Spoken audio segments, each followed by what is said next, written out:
Assalamualaikum warahmatullahi wabarakatuh. Selamat pagi, saya Imanuddin dari TV Desa Banyumas. Hari ini saya bertamu di Desa Ketenger, tepatnya di Pos PAUD Muji Lestari. Ini adalah lembaga pendidikan non formal yang dinaungi oleh pemerintah Desa Ketenger, di mana aktivitasnya adalah mereka yang kedepannya outputnya adalah sebagai generasi yang akan datang, yang akan mengisi sebuah kegiatan kemasyarakatan. Dan tentunya nanti saya akan bertemu dengan Kepala PAUD Pos Muji Lestari. Dan selanjutnya saya akan memperkenalkan Kepala Pos PAUD Muji Lestari. Assalamualaikum warahmatullahi wabarakatuh, Bu. Waalaikumsalam warahmatullahi wabarakatuh. Terima kasih, hari ini saya atas nama DPD Banyumas hadir untuk ingin mengetahui kupas tuntas seperti apa sih namanya itu PAUD gitu ya. Selama ini orang itu PAUD itu ya TK, maksudnya makanya itu kelompok belajar. Sebelum sampai ke sana, saya mohon Ibu bisa berkenan. Terima kasih Pak Iman.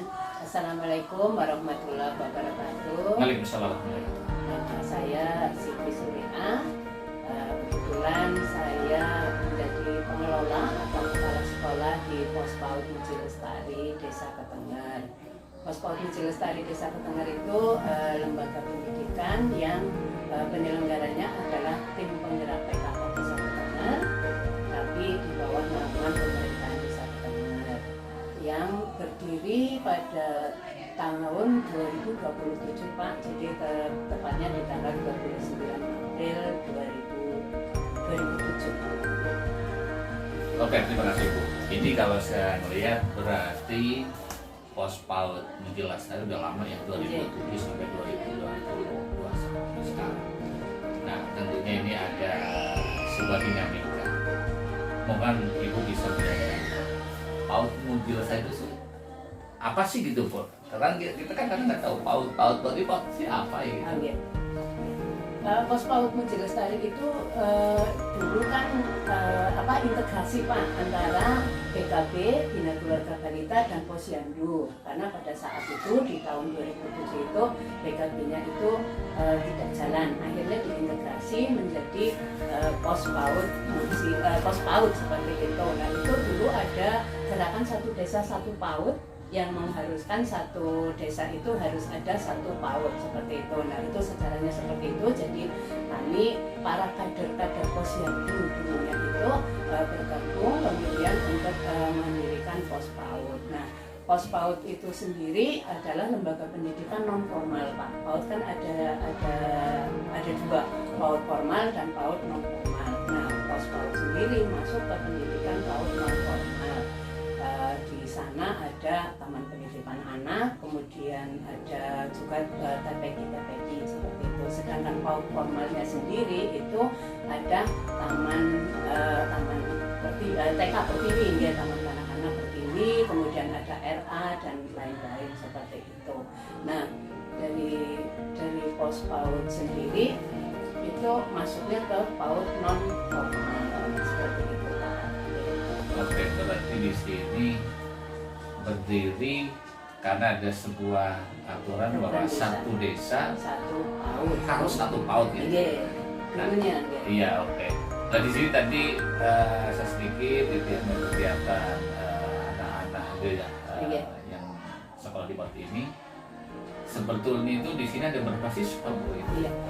Kalau untuk tahun ajaran yang sekarang itu semuanya ada 47 anak. 47 anak. Layanan dari Pos PAUD itu sendiri adalah sebetulnya usianya dari 0 sampai 6 tahun Bapak. Tapi kan kalau 0 itu berarti seperti TPA, Taman Penitipan Anak, itu membutuhkan sarana prasarana yang lengkap dan lain-lain.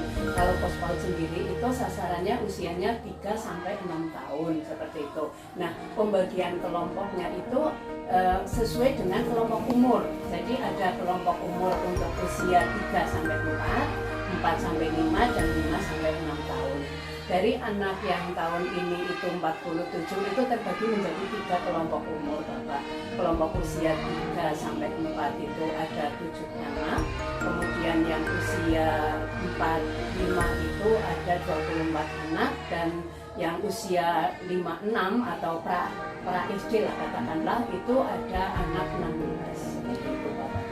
Oke gini Bu, tadi Mas Robert ruangannya udah luar biasa. Iya, itu berkat-berkat Bagus pemerintah sekali. Desa Ketengger yang membuatkan, Oke. ya alhamdulillah. Dan tentunya di sini tidak bisa berjalan dengan sendirinya, Betul, tentunya betul. banyak sekali yang terlibat. Iya, Nah, iya. kalau yang tadi usia di bawah 2 tahun belum ada ya Bu ya? Belum ada karena sarana prasarananya kan harus komplit Pak. Oh, harus Iya, komplit. iya. Ya, oke. Nah, ini yang mungkin orang itu bisa ke arah pas parenting gitu Iya, ya. iya. Berarti yang di sini adalah usia dari 3 sampai 6 tahun. 3 sampai 6 tahun terbelah jadi 2 kelas. 3 kelompok. Oh, 3 kelompok. Iya, per Oh, luar kelompok biasa. umur. Iya, Oke, iya, 3 iya. kelompok umur. Nah, masing-masing kelompok umur itu mungkin sama Ibu Bunda Surya itu bisa Iya. dijelaskan apa sih yang diajarin di 3 kelompok itu? Oke. Untuk itu memang kenapa kok dipisahkan sesuai dengan kelompok umur itu karena memang capaian kemampuan anak itu kan beda-beda per umurnya Bapak. Jadi ketika anak usia 3 sampai 4 tahun ya nanti di sana pembelajarannya masih dalam proses pengasuhan dan lain-lain seperti itu. Kemudian yang usia 4, 5 memang bermain, semuanya bermain Bapak. Sampai usia 6 tahun pun masih dengan bermain. Kita mengajarkan keaksaraan, kemudian dengan itu dengan bermain, tidak secara langsung, karena PAUD pun tidak boleh mengajarkan pembelajaran salistung secara langsung begitu. Jadi di usia 4, 5, 6 pun kita mengenalkan keaksaraan, huruf, salistung itu dengan cara bermain, dengan cara bernyanyi yang tidak mengajarkan secara langsung begitu. Untuk usia 5, 6 memang agak ini karena itu kan sudah usia pra SD. Nanti anak-anak itu peraturan sekarang kan 7 tahun masuk 7 ke tahun. SD seperti itu. Nah di usia 5, 6 itu lebih dimatangkan untuk pengenalan keaksaraan. Oke, berarti memang sejatinya anak-anak yang di PAUD itu Gitu. capaiannya bukan talistung, bukan ya Bu ya? Bukan untuk anak-anak. Tapi dikenalkan boleh. Iya, pengenalan keaksaraan, kemudian huruf dan lain-lain seperti itu. Bukan tujuan utamanya adalah bukan untuk membaca atau menulis. Berarti kalau boleh saya simpulkan capaiannya adalah pembentukan attitude gitu ya, Iya, sikap gitu ya, yes, karakter yes, gitu. yes, yes. Bagaimana nanti pada dari 3 kelompok itu, umur sekian, 3 sampai 5 itu seperti ini, Yes, 5 yes. sampai 6 seperti ini, gitu ya Bu ya. Yes, yes. Nah, saya tanya nih, adakah gitu ya saudara kita yang disabilitas atau difabel sekolah di sini? Untuk sementara ini kami belum pernah. Dulu sudah pernah ada anak yang kebetulan sepertinya berkebutuhan khusus Iya, seperti betul. itu. Nggih. ABK. Nggih. Kita tidak bisa menjas anak ini berkebutuhan khusus atau apa karena kita kan tidak punya ilmu secara spesifiknya. Cuma kita melihat perkembangannya dari hari ke hari. Anak ini ketika belajar itu untuk mengikuti dengan anak sebayanya itu belum mampu seperti jadi itu. tidak pas gitu. Karena apa? Ada keterlambatan. Iya, ada keterlambatan ketika dia mengikuti yang harusnya anak sebayanya seharusnya sudah seperti ini capaiannya, ternyata ini anak belum seperti itu. Kemudian anak ini 2 tahun di sini. Kemudian ketika anak ini lulus, saya panggil orang tuanya, saya sampaikan bahwa ketika anak ini nanti belajar di sekolah formal, di sekolah yang SD Reguler biasa ya gitu seperti itu, ini kemungkinan anak ini akan mengalami kesusahan. Saya seperti itu. Akhirnya saya sampaikan bahwa lebih baik disekolahkan di tempat yang memang seharusnya seperti itu. Secara ilmu saya tidak bisa menyampaikan bahwa anak ini berkebutuhan khusus, debil, imbecil atau idiot atau apapun. Cuma kami melihat bahwa anak ini memang sepertinya tidak bisa mengikuti secara umum. Akhirnya kita ini diperiksa di Margono, bagian jiwa seperti itu, dilihat, dideteksi ini anak seperti bagaimana. Kita tunjukkan SD seperti itu yang memang menangani anak-anak yang berkebutuhan seperti itu.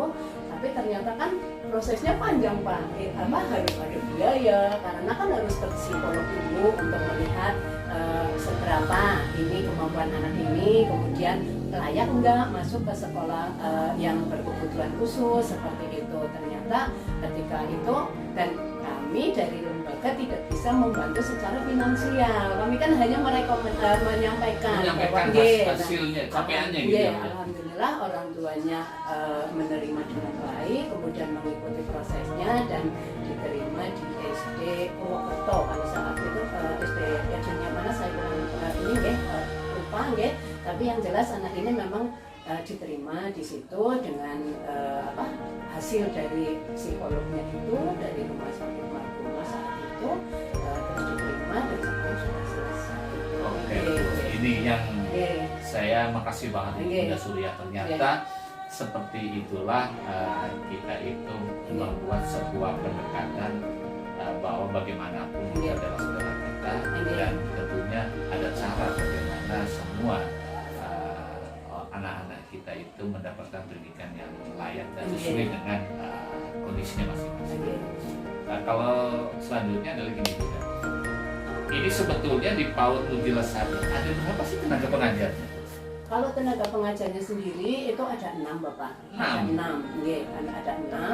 dengan saya. Oh, 6 dengan Ibu. Dengan saya. Jadi untuk sekarang kan kalau saya kepala sekolah itu bunyinya tenaga pendidikan. Kalau pendidiknya sendiri ada 5. Yes, betul. Alhamdulillah dari 5 itu 2 sudah sarjana PAUD. Sudah S1 PAUD, kemudian yang 3 itu lulusan SLTA. Tetapi dari SLTA itu karena sekarang kan kompetensinya harus sarjana PAUD seperti itu Bapak untuk menjadi guru PAUD. Harus sekolah atau ada sertifikasi bagaimana? Betul, harus kalau menurut pendataan Kapolri dan lain-lain untuk menjadi guru PAUD itu harus S1 PAUD Bapak. Sedangkan kami kalau mencari yang sarjana untuk menjadi guru PAUD kan kadang-kadang juga dapat apa di PAUD. Honor nggak ngomong nggak layak seperti itu. Kita hanya bekerja sosial, mengandalkan untuk kesejahteraannya saja kadang-kadang kita kan kurang seperti itu. Tapi alhamdulillah dari guru itu sudah sarjana PAUD melalui Bapak UTI dulu, kemudian yang 3 itu serta masuk saya juga walaupun kita tidak sarjana tapi kita memiliki diklat. Karena harus ada diklat jenjang Bapak, ada diklat dasar untuk guru PAUD yang memang belum S1 PAUD itu ada diklat-diklat yang harus kami ikuti. Contohnya nanti diklat dasar, semua guru sudah alhamdulillah, kemudian nanti ada diklat lanjut, setelah diklat lanjut nanti ada diklat mahir. Nah, dasar lanjut mahir. Nah, ketika nanti sudah diklat mahir, nanti ada program sarjana kalau tidak salah itu nanti kalau begitu sertifikat diklat mahirnya itu nanti bisa dipakai untuk mendaftar ke apabila menginginkan untuk S1 PAUD itu nanti dapat keringanan sudah mengikuti berapa semester. Oh, berarti gini Bu, sedikit mungkin ini namanya rekognisi. Iya, saya lupa namanya. RPL, rekognisi pembelajaran lampau. Iya, berarti di sini saya makasih banget ini Bunda Surya. Berarti dari informasi pertama inilah yang sedang kami gali ya, karena di Kemendes juga ada program RPL bagi Pak Desa, perangkat desa, penggiat desa itu ya, apa namanya tokoh pendidikan gitu, itu bisa gitu ya. Semoga nanti apabila Ibu dan rekan-rekan pendidik yang ada di PAUD Muji Lestari akan mengikuti, tentunya itu Kementerian Desa itu memfasilitasi hal-hal. Ada nilainya Bapak, ada nilainya. Ada nilainya. Jadi ketika diklat dasar nanti sudah dianggap berapa semester seperti itu, diklat lanjut sudah berapa semester. Jadi hanya ada hitungannya berapa SKS gitu ya. Betul. Nanti ketika sudah diklat mahir itu nanti tinggal katakanlah sudah langsung tingkat akhir seperti itu. Cuma saya memang lupa dengan ininya karena memang sudah lama dan saya tidak mengikuti. Kalau saya sendiri ikutnya di klub pengelola, Bapak, di klub pengelola sekolah. Beda lagi. Beda lagi karena saya kan kepala sekolah. Kepala sekolah dikatanya pengelola. Kalau pendidik itu ada tingkat dasar, Iya. lanjut akhir. Oke, tapi pengelola pun mengikuti di kelas dasar juga. Saya juga dasar pendidikan di kelas dasar seperti itu. Terus kemarin ada di kelas pengelola juga, alhamdulillah yang saya ikuti. Oke, ini Bu. Ini kan tadi saya sampaikan bahwa tadi adalah milik pemerintah desa. Iya, alhamdulillah. Seberapa besar gitu pemerintah desa, khususnya desa Ketar itu ngopeni, ngayomi gitu ya, merangkul gitu ya, lembaga yang seperti ini, buat Muji Lestari terhadap kegiatan yang ini menjadi sebuah prestasi yang luar biasa karena sebenarnya ini fasilitasnya sama sudah bagus. Iya. Benar. Ya, untuk perhatian dari pemerintah desa, sih alhamdulillah Bapak, dari faktor sarana prasarana, adanya gedung yang bagus seperti ini juga karena adanya dari pemerintah desa Ketangan seperti itu dibangun dengan dari pemerintah dari dana desa atau apa seperti itu. Yang jelas perhatiannya sangat luar biasa, kami dibuatkan gedung, kemudian sarana prasarana dan untuk kesejahteraannya pun alhamdulillah juga untuk guru PAUD ada ya, walaupun mungkin dulu memang belum ini ya, tapi untuk tahun ini alhamdulillah juga sudah sedikit meningkat seperti itu ya. Jadi per bulan nanti diterimakannya kami per 6 bulan sekali dari pemerintah desa seperti itu, dan kemudian nanti jadi satu tahun itu kami terima pengisi satu tahun itu 2 kali. Oke, gini Bu, ini kan menarik ini Bu. Solusi yang ditempuh oleh pemerintah desa Ketangan dan di Muji Lestari bahwa setelah itu kan mungkin teknisnya hanya terbelah menjadi 2 gitu ya, tapi tentunya ini menjadi bagian subsidiaritas masing-masing pengelola dengan pemerintah desa, tapi menjadi sebuah harapan yang besar bahwa nanti sekarang akan meningkat. Begini Bu, selanjutnya nanti saya akan melihat seperti apa proses pembelajarannya, dan ada satu Bu yang sangat menarik bahwa Muji Lestari di sini dia akan bisa berjalan dengan baik dan salah tentunya sangat menunjang. Begitu saja. Keterlibatan orang tua itu sangat luar gimana? biasa Bapak.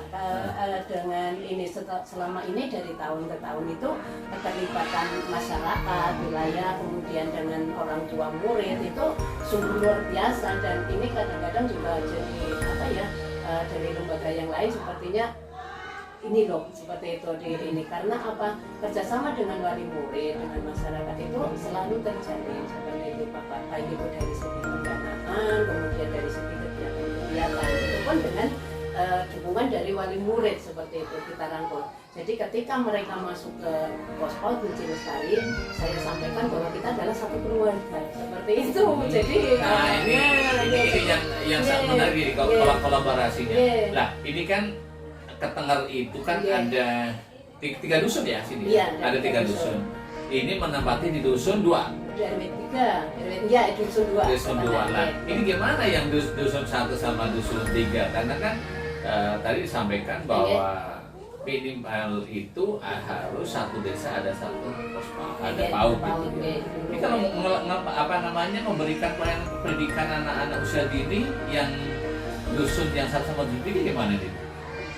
Ini kan satu desa satu, kemudian untuk sasarannya kan untuk semua masyarakat, semua wilayah, ya semua wilayah. Dan kebetulan jangan salah Bapak, murid di sini itu bukan hanya dari warga Ketangan, ada yang dari Belum, tetangga desa. Betul, ada tetangga kecamatan ya Pak. Kecamatan tetangga desa ya. Kemudian ada juga yang dari wilayah desa yang lain seperti itu. Dari dulu itu seperti itu. Jadi sasaran atau muridnya itu kita prioritaskan memang warga Ketangan seperti itu. Tetapi seiring itunya jadi banyak dari luar wilayah desa yang mereka menyekolahkan anaknya di sini seperti itu. Dan kita dulu sebelum pandemi itu murid kita banyak Pak, maksimal 60. Kalau sudah 60 saya stop seperti itu ya Pak. Karena apa? Keterbatasan tempat, keterbatasan tenaga pendidiknya seperti itu. Karena apa? Kami nggak ingin banyak murid tapi akhirnya outputnya tidak bagus seperti itu. Jadi ini sudah ini. Nah ketika ini, nah karena adanya pandemi kan sekarang akhirnya murid-murid sudah pada berkurang Bapak.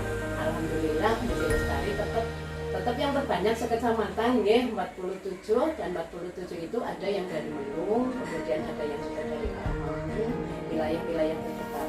Ketika mereka datang ke sini pun saya tanyakan di desa Panjenengan ada PAUD seperti itu, kenapa tidak ke sana? Terus mereka kan dengan alasannya masing-masing yang oke, kalau memang kita belum mencapai maksimal murid ya oke, kita terima seperti itu.